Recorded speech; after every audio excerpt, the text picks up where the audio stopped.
ایک زمانے کی بات ہے۔ جناب بہلول دانا ایک نخلستان میں درخت کے سائے تلے خاموشی سے تشریف فرما تھے۔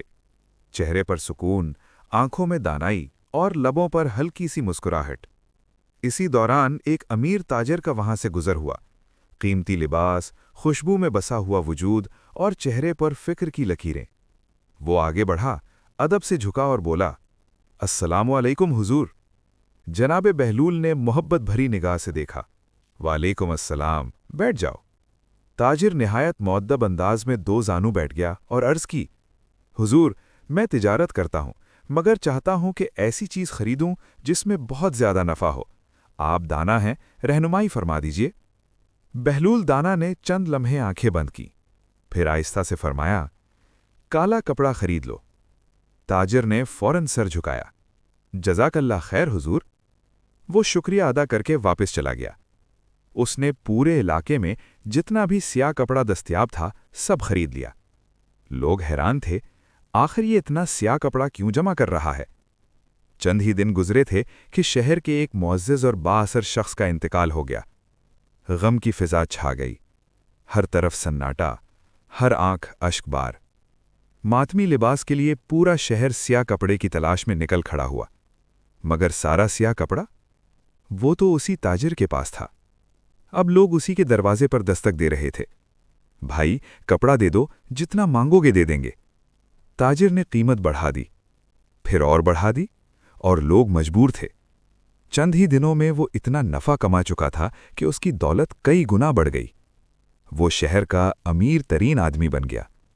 وقت گزرا، دولت نے آہستہ آہستہ اس کے لہجے میں غرور بھر دیا۔ ایک دن وہ قیمتی گھوڑے پر سوار کہیں جا رہا تھا کہ اس کی نظر پھر بہلول دانا پر پڑی۔ وہ اسی سادگی سے بیٹھے تھے، مگر اس بار تاجر کے لہجے میں وہ ادب نہ تھا۔ وہ گھوڑے پر بیٹھے بیٹھے بولا، او دیوانے، اب کی بار کیا مشورہ دے گا؟ بہلول دانا نے گہری نظر سے اسے دیکھا اور مختصر جواب دیا، تربوز لے لو۔ تاجر ہنسا، بس اتنی سی بات؟ وہ فوراً بازاروں کی طرف دوڑا، اپنی ساری دولت لگا کر پورے ملک سے تربوز خرید لیے۔ گودام بھر گئے، میدان بھر گئے، ہر طرف تربوز ہی تربوز۔ مگر قسمت نے کروٹ لی۔